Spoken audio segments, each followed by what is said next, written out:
নমস্কাৰ বন্ধুসকল। আজি আমি আহিছোঁ এক বিশেষ মন্দিৰত। আপোনালোকে নিশ্চয় জানে, যদি আপোনালোকে অসমৰ হয় তথা গুৱাহাটীৰ হ'লেতো বেছি ভাল, আপোনালোকে ভালকৈ গম পাব। এই মন্দিৰটো হৈছে দশম মহাবিদ্যাৰ চতুৰ্থতম মহাবিদ্যা। গুৱাহাটীৰ নীলাচল পাহাৰৰ আটাইতকৈ সুউচ্চ যিটো শিখৰ আছে তাতে অৱস্থিত সেই মন্দিৰটো। এক সাংঘাতিক ধৰণৰ এক শক্তি ইয়াতে অনুভৱ কৰিব পাৰি। যিসকল তান্ত্ৰিক সাধক আছে তেওঁলোকে ভালকৈ জানে এই মন্দিৰৰ ৰহস্য, এই মন্দিৰৰ গুপ্ত যি ৰহস্য আছে তান্ত্ৰিকসকলে বেছি অৱগত।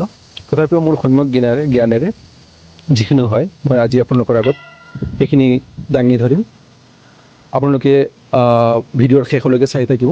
বহুতো নজনা কথা, ইতিহাস এই মন্দিৰৰ লগত জড়িত গোটেইখিনি আজি আমি ক'বলৈ গৈ আছোঁ। ইতিহাসবিদসকলৰ মতে এই মন্দিৰৰ উৎপত্তি হৈছিল প্ৰায় অষ্টম শতিকা বা দশম শতিকাৰ ভিতৰত। কালক্ৰমত এই মন্দিৰত প্ৰথমতে কামৰূপৰ ৰজাসকলে উপাসনা কৰিছিলে। তেওঁলোকৰ পৃষ্ঠপোষকতা লাভ কৰিছিলে এই মন্দিৰে।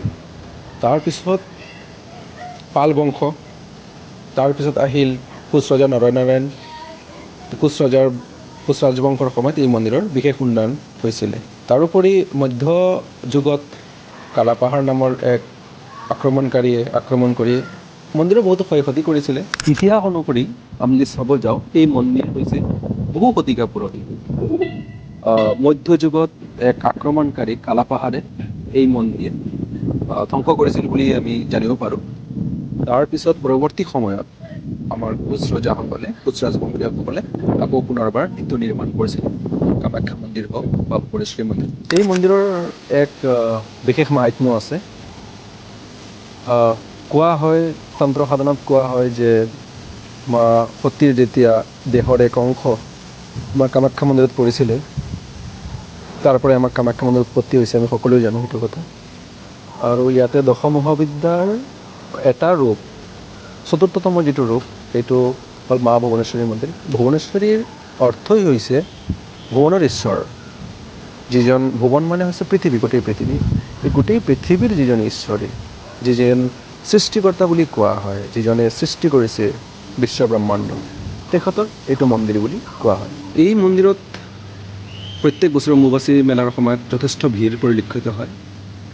বহু দেশ বিদেশৰ পৰা নানা পৰ্যটনকাৰী, তীৰ্থ ভ্ৰমণকাৰী অনেক লোকৰ সমাগম হয়। অম্বুবাচী মেলাত সময়ত অৱশ্যে এই মন্দিৰ বন্ধ থাকে। তিনিদিনলৈ অম্বুবাচীৰ সময়ত মন্দিৰ বন্ধ ৰখা হয়। 3 দিনৰ পিছত আকৌ নতুন খুলি দিয়া হয় ভক্তসকলৰ কাৰণে। এক ধৰ্মীয় বিশ্বাস অনুসৰি এই 3 দিনত মাক ৰজস্বলা বুলি ধৰা হয়। এই ভুৱনেশ্বৰী টেম্পলত আপোনালোকে যদি আহিব বিচাৰে, ইয়াতে আহিবলৈ বহুতো সুবিধা আছে।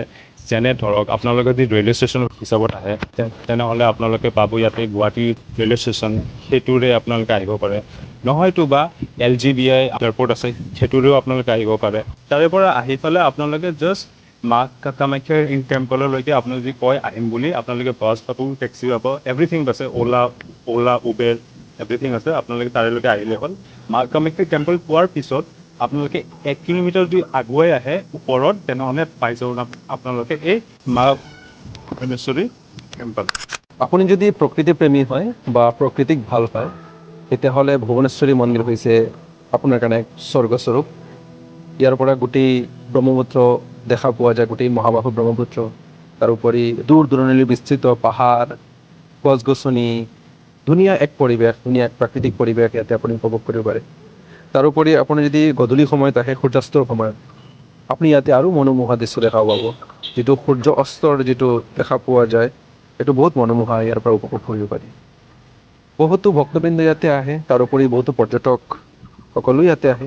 বহুত দেশ বিদেশৰ পৰাও বহুতো পৰ্যটক আহে এই দৃশ্য উপভোগ কৰিবৰ কাৰণে। দৰ্শকসকল যে শেষ সময়ৰ বাবে আপোনালোকক আমি যিমান পাৰোঁ সিমান দেখালোঁ, যিমান আমি পাৰোঁ সিমান ইনফৰ্মেশ্যন আপোনালোকক দিলোঁ। আমি মন্দিৰৰ আশে পাশে যিমান জেগা আছে আপোনালোকক দেখালোঁ। আমি যিমান পাৰোঁ আপোনাক বুজালোঁ। আমাৰ ভুল হ'ব পাৰে, সেইটোত আমি একো নকওঁ, বাট যিমান পাৰোঁ আমি চেষ্টা কৰিলোঁ। আৰু যিহেতু আমি মন্দিৰৰ ভিতৰত কি আছে সেইটো আপোনালোকক দেখাব নোৱাৰোঁ, কাৰণ আপোনালোকে যেনেকৈ চাব পাৰে ইয়াতে একেবাৰে ফটোগ্ৰাফী এলাও নাই, একেবাৰে নাই। আমি সেইকাৰণে বাহিৰে যিমান হয় আপোনালোক দেখালোঁ। আৰু সেইবাবে এবাৰ আহিব সেইবোৰ চব চাব যে কি আছে, ইমান আন্ধাৰ যে আছে হয়, কিয় আছে হয়, সেইবোৰ চব চাব। আপোনালোকে আহিব, ভাল পাব। চ' শেষত আমি সেইটোৱে ক'ম যে বহুত ভাল লাগিছে আপোনালোকক ইনফৰমেশ্যন দিওঁ, সেয়াই আৰু ধন্যবাদ।